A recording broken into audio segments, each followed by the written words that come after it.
नमस्कार बच्चों, Hindi learning channel में आपका स्वागत है। आज का हमारा टॉपिक है वाच्य, यानी कि एक्टिव पैसिव, जो कि आप इंग्लिश ग्रामर में पढ़ चुके होंगे और नहीं भी पढ़े हैं तो आपको मैं बता दूं, आज का हमारा टॉपिक ही एक्टिव पैसिव पे बेस्ड है। जिन बच्चों को इंग्लिश में कुछ समझ में नहीं आता, चलिए उनके लिए एक ट्रांसलेशन और हिंदी ग्रामर का चैप्टर वाच्य कंप्लीट हो जाएगा इस वीडियो में। इस वीडियो में मैंने 7 और 8 क्लास जिनके भी स्कूल में प्राची अधिगम की बुक लगी हुई है उनकी फुल एक्सरसाइज सॉल्व करके दे दी है। साथ में 7 एंड 8 क्लास के लिए उनकी वर्कशीट्स भी प्रोवाइड की हैं। इसके अलावा ये वाच्य चैप्टर जो है क्लास 10 हिंदी का चैप्टर है। तो चलिए क्लास 10 के स्टूडेंट्स के लिए वाच्य को किस तरह समझना है, वाच्य को परिवर्तित किस तरह करना है ताकि उनके जो 4 अंक हैं वो कहीं भी ना जाएं। तो चलिए शुरू करते हैं बिना टाइम वेस्ट किए अपनी ये वीडियो। वाच्य क्या होता है? वाच्य शब्द का अर्थ है वाचन अथवा बोलने का विषय।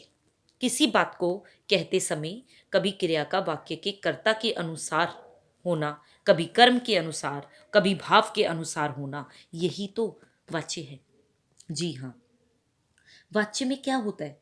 क्योंकि जब भी हम भाषा का प्रयोग करते हैं, बोलने वाले के पास कही जाने वाली बात होती है और बोलने वाला अपने कथ्य के एक अंश को प्रधानता देता है और वाच्य जो है वो इसी बात का संकेत देता है कि वक्ता वाक्य में किस कथन बिंदु को प्रधानता दे रहा है, कर्ता को दे रहा है, कर्म को दे रहा है कि भाव को दे रहा है। इसीलिए वाक्य में क्रिया कभी तो कर्ता के अनुसार ढली होती है, कभी कर्म के अनुसार ढली होती है और अगर इन दोनों के अनुसार नहीं ढली होती तो भाव के अनुसार ढली होती है। आगे आप जानेंगे कर्तवाच्य में क्या है, कर्मवाच्य में क्या है और भाववाच्य में क्या है। व्याकरण में वाच्य शब्द का प्रयोग ये बताने के लिए किया जाता है कि वाक्य में प्रयुक्त क्रिया किसके अनुसार है। चलिए आगे बढ़े। तो सबसे पहले वाच्य के भेद कितने होते हैं ये हर बच्चे को पता होने चाहिए, चाहे स्टैंडर्ड 7 है, 8 है, या 10th है, या 9th है, या फिर किसी भी कॉम्पिटिटिव एग्जाम वाले के लिए वाच्य के 3 भेद होते हैं स्टूडेंट्स, कर्तवाच्य, कर्मवाच्य और भाववाच्य। आपको बता दूं कि हर सेंटेंस में बेटा एक सब्जेक्ट होता है, एक वर्ब होती है, एक ऑब्जेक्ट होता है। सब्जेक्ट वो होता है जो कार्य करता है, यानी कि हिंदी में आपका जो कर्ता होता है वो सब्जेक्ट होता है।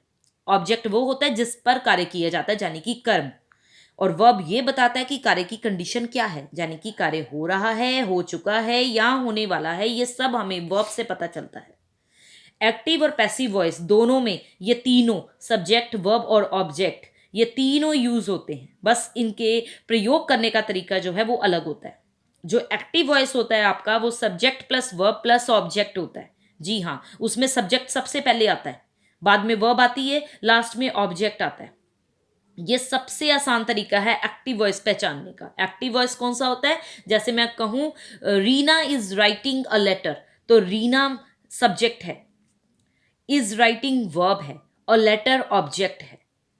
तो यहां पर एक्टिव वॉइस का मतलब सबसे पहले सब्जेक्ट आता है, यानी कि कर्तवाच्य में सबसे पहले कर्ता आता है।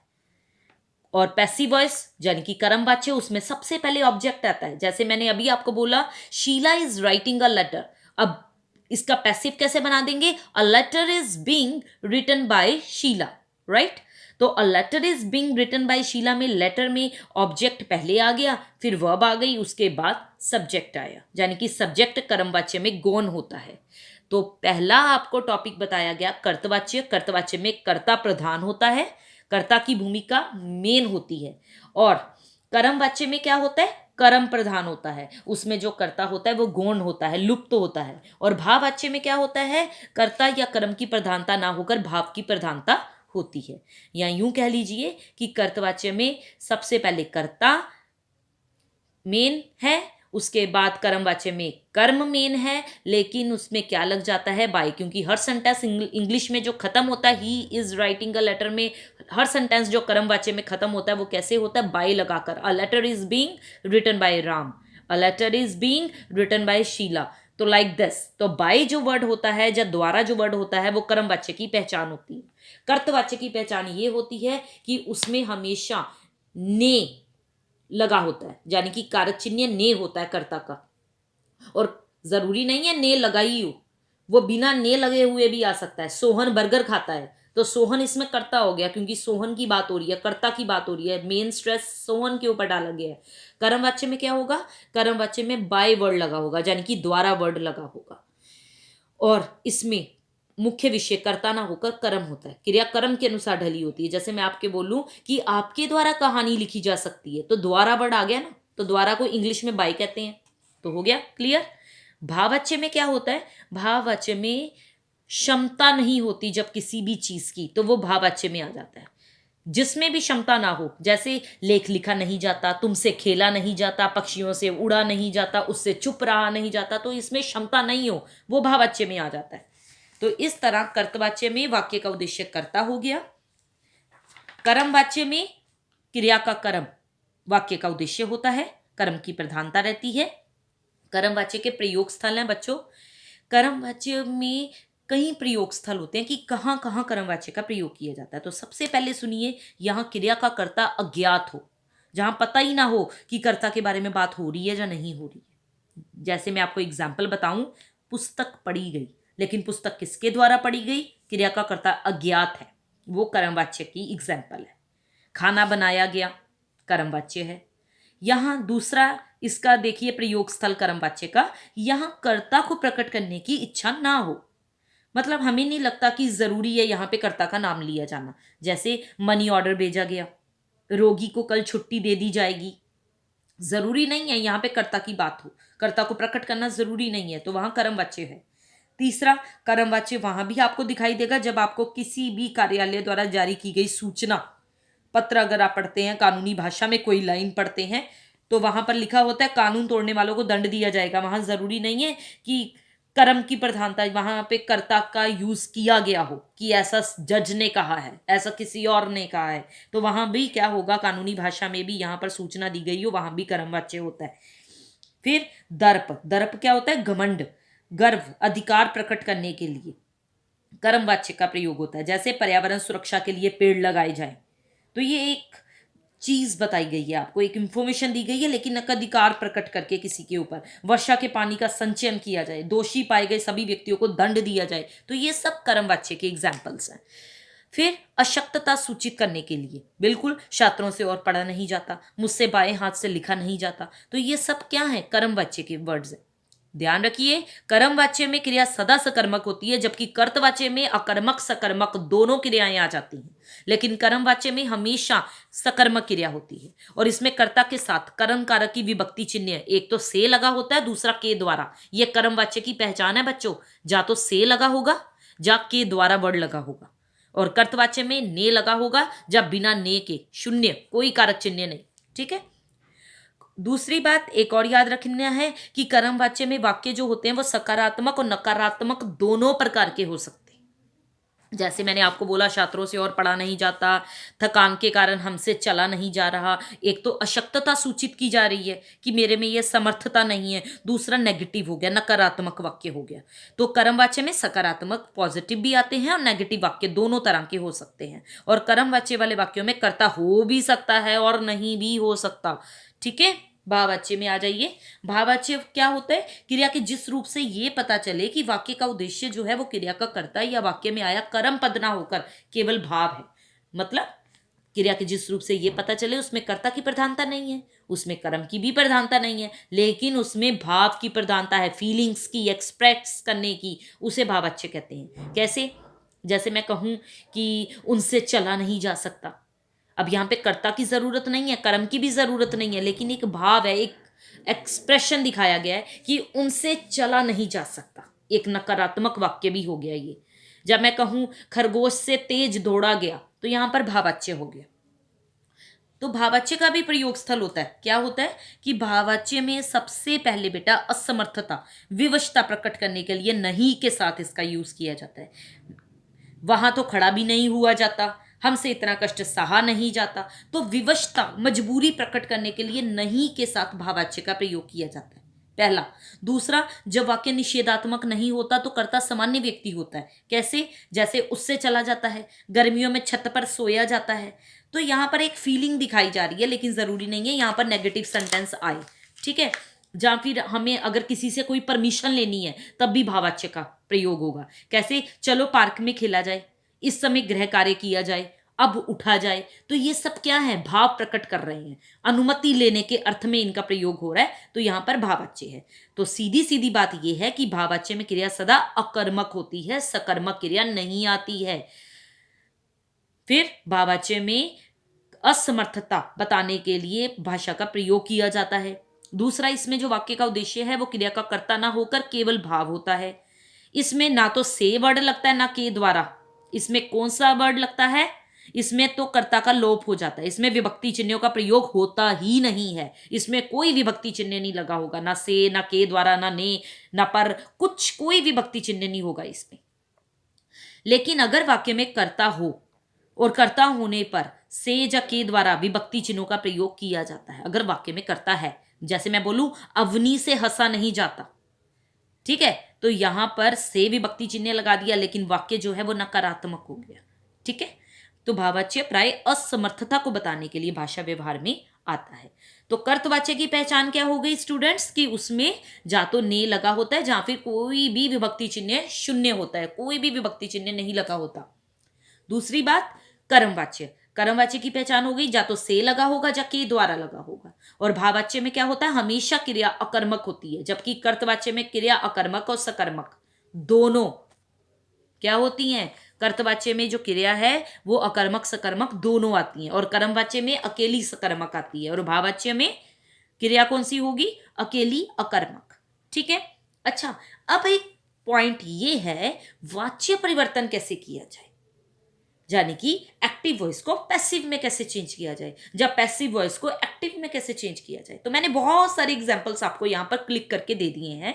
जैसे मैं बोलूं वह हमें मूर्ख समझता है, तो इसमें वह की प्रधानता है, यानी कि वह की बात की जा रही है, तो हमें सिंपल पता चल रहा है कि यह कर्तवाच्य है। और इसका कर्मवाच्य बनाने के लिए क्या करना पड़ता है, पहले तो वह का क्या हो जाएगा, उसके द्वारा हमें मूर्ख समझा जाता है।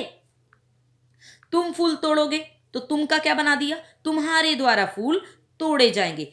एक बात जरूर याद रखिएगा, अगर पीछे फ्यूचर टेंस है तो आंसर में फ्यूचर टेंस ही होना चाहिए, ये नहीं कि आप अपनी मर्जी से प्रेजेंट कर देंगे। कैसे, जैसे मैं आपको बोलूं तुम फूल तोड़ोगे, तो तोड़ोगे का तोड़ते हैं नहीं कर देंगे हम कि तुम्हारे द्वारा फूल तोड़े जाते हैं, वो सेंटेंस रॉन्ग हो जाएगा। पीछे गागेगी लगा है तो आपका आंसर भी गागेगी पे ही खत्म होना चाहिए। जैसे मैं बोलूं he will write a letter, तो a letter will be written by him, he का क्या हो गया, हिम हो गया। तो यहीं पर भी वही बात है वाच्य परिवर्तन में, रोगी हिल नहीं सकता, तो रोगी से हिला नहीं जाता, तातेती ही पीछे आना चाहिए, कुछ और नहीं लगा देंगे हम। जैसे मैं बोलूं, लास्ट एग्जाम्पल दिया हुआ है 12 नंबर पर, मैं कविता पढ़ सकता हूं, तो मेरे द्वारा कविता पढ़ी जा सकती है, तो सकता है सकती है को हमने हटा नहीं दिया, जा है का था नहीं कर दिया, ये काम बिल्कुल नहीं करना है। अक्सर बच्चे यहीं पर मात खा जाते हैं और अपने नंबर कटवा लेते हैं। तो आपको पीछे का टेंस चेंज नहीं करना है, जिस टेंस में क्वेश्चन पूछा गया है आंसर भी उसी टेंस में देना है। आगे आ जाइए, कर्मवाच्य से कर्तवाच्य में कैसे बदलना है। तो आपको पता ही है, कर्मवाच्य से आपको सिंपल सेंटेंस बनाना है, उसमें तो कोई भी भक्ति चिन्ह लगेगा ही नहीं, और अगर लगेगा भी तो वो सिर्फ ने लगेगा। जैसे मैं बोलूं प्रधानाचार्य द्वारा छात्रों को छुट्टी दे दी गई, अब इसका कर्तवाच्य बनाना है। कर्तवाच्य कैसे बनाएंगे, अब प्रधानाचार्य के साथ ना तो से लगना चाहिए कर्तवाच्य में, ना के द्वारा लगना चाहिए, और क्या होगा फिर, प्रधानाचार्य ने छात्रों को छुट्टी दे दी। मेरे द्वारा नाटक खेला गया, अब खेला गया यानी कि आ ई ए पे खत्म होना चाहिए आपका टेंस भी, यानी कि पास्ट में ही खत्म होना चाहिए। तो मैंने नाटक खेला। जितने सेंटेंसेस आप पढ़ेंगे, जितनी रीडिंग करेंगे और जितनी प्रैक्टिस करेंगे, आपको समझ में आ जाएगा कि किस तरीके से एक्टिव को पैसिव में और पैसिव को एक्टिव में, और जहां फिर भाववाच्य यानी कि इम्पर्सनल में चेंज करना है। ठीक है, मुझसे यह दृश्य देखा नहीं जाएगा। अब मुझसे ये दृश्य देखा नहीं जाएगा, इसका मतलब क्या हो गया, मैं ये दृश्य नहीं देख सकूंगा। समझ में आ गया। तो एक्टिव वॉइस को पैसिव वॉइस में बदलना, जब पैसिव वॉइस को इम्पर्सनल वॉइस में बदलना। इम्पर्सनल वॉइस का मतलब है भाववाच्य, तो कर्तवाच्य से भाववाच्य की तरफ चलते हैं। इसमें इंटरोगेटिव सेंटेंस भी हो सकते हैं, कोई प्रॉब्लम नहीं। इंटरोगेटिव में क्या होना है, इंटरोगेटिव में कुछ बदल नहीं देना, पीछे का टेंस नहीं बदल देना, वो वैसे का वैसे ही लिखा जाएगा।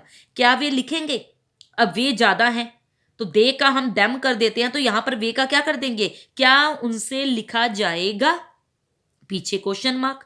तो इंटरोगेटिव सेंटेंस देके बच्चे जो है वो हड़बड़ा जाते हैं कि अब क्या करें, अब तो इंटरोगेटिव आ गया। ऐसा कुछ भी नहीं होता। बच्चे खेलेंगे कर्तवाच्य है, सिंपल सेंटेंस, इसको भाववाच्य में बदलना है। क्या करेंगे, बच्चों से खेला जाएगा, क्योंकि भाववाच्य की पहचान ये है कि उसमें से लगा होना चाहिए, से जरूर लगा होना चाहिए, विभक्ति चिन्ह से आएगा उसमें, ठीक है। गौरांग रोज टहलता है, तो गौरांग द्वारा रोज टहला जाता है। अब यहां पर द्वारा भी लग गया, कोई प्रॉब्लम नहीं, से और के द्वारा भी भक्ति चिन्हों का प्रयोग हो जाता है क्योंकि यहां पर करता है। वाक्य में मैंने आपको बताई थी पहचान भाववाच्य में कि वाक्य में कर्ता होने पर से और के द्वारा ये दो विभक्ति चिन्हों का प्रयोग किया जाता है। जैसे मैंने एग्जाम्पल बोला था, अवनी से हंसा नहीं जाता, गौरांग रोज टहलता है, गौरांग यहां पर अब कर्ता हो गया, तो गौरांग द्वारा रोज टहला जाता है। या फिर थर्ड वाला है, सोम्या सुबह नहीं उठ सकी, तो मैं क्या बनाऊंगी, सोम्या से सुबह नहीं उठा जा सका। तो सका का आपने सख्ती नहीं कर देना वहां पर, बस इस चीज का ध्यान रखेंगे तो अपने आप वाच्य परिवर्तन आप सीख जाएंगे। आगे है भाववाच्य से, इम्पर्सनल से आपको एक्टिव में कैसे आना है, यानी कि हमसे गाया नहीं जाता, सॉरी गाया नहीं जाता। अब इसका हमने सिर्फ एक्टिव वॉइस बनाना है, तो हम गा नहीं सकते, हो गया सिंपल सेंटेंस। जब मैं बोलूं मुझसे और अपमान सहा नहीं जाएगा, तो मैं और अपमान सह नहीं पाऊंगा, फिनिश। सेंटेंस ऐसे बनाना है कि वो कर्तवाच्य की सारी शर्तों को पूरा करता हो, यानी कि ना तो उसमें से और के द्वारा लगा हो, ना और जरूरी नहीं है कि कर्तवाच्य में अकेली अकर्मक क्रिया हो, उसमें अकर्मक सकर्मक दोनों आएंगी। तो कर्तवाच्य की पहचान को ध्यान में रखते हुए वाक्य को बनाना है। फिर भी आपको कोई दिक्कत आती है वाच्य परिवर्तन करने में, तो बेझिझक अपना क्वेश्चन कमेंट बॉक्स में लिखिए, आपका टीचर बैठा है आपका जवाब देने के लिए। फिर भी ये आपके सामने वर्कशीट है, इस वर्कशीट के आंसर्स तो मिल गए हैं, लेकिन पहले इस वर्कशीट को खुद सॉल्व करने की कोशिश कीजिएगा। जहां पे आप अटकेंगे फिर आगे चलिएगा आंसर देखने के लिए, ताकि आपको समझ में आए, आपका दिमाग चले।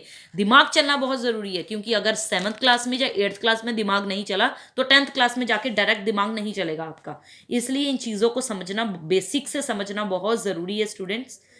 बाकी आपको बता ही दिया गया है कि कर्तवाच्य, कर्मवाच्य, भाववाच्य क्या होते हैं, बस आपको थोड़ा सा ध्यान देने की ज़रूरत है और थोड़ा सा कंसंट्रेट करने की भी ज़रूरत है। ये चीज़ें चलते फिरते याद नहीं हो जाती हैं, इनको प्रैक्टिस की ज़रूरत पड़ती है कि कहाँ मुख्य विषय कर्ता है, कहाँ कर्म है, कहाँ भाव है। ठीक है स्टूडेंट्स, सावधानी अवश्य बरतना कर्मवाच्य को भाववाच्य में बदलने में या भाववाच्य को कर्तवाच्य में बदलने में। कुछ नियमों का भी ध्यान रखना। इसके लिए आपको सबसे पहले क्या करना है, अगर कर्मवाच्य भाववाच्य को कर्तवाच्य में बदलने के लिए, कि सबसे पहले आपको कर्ता के आगे से के द्वारा हटा देना है, कर्ता को उसके मूल रूप में लेके आना है, और भूतकाल की जो भी क्रिया उसको काल के अनुसार, जो भी काल में किसी भी काल में क्वेश्चन दिया हुआ है, अगर आपको फ्यूचर में दिया है, भूतकाल में दिया है, वर्तमान काल में दिया है, तो उसका मुख्य क्रिया में बदलना चाहिए और जाना क्रिया के रूप को हटा देना चाहिए। ठीक है, और कुछ एक एग्जाम्पल देती हूं जाते जाते। लोमड़ी अंगूरों तक नहीं पहुंच सकी, बताइए। अब ये कर्मवाच्य का वाक्य है, लोमड़ी जो है वो अंगूरों तक नहीं पहुंच सकी, इसको बदलना कहाँ है, कर्तवाच्य में। क्या करेंगे कि लोमड़ी से अंगूरों तक नहीं पहुंचा गया, सिंपल।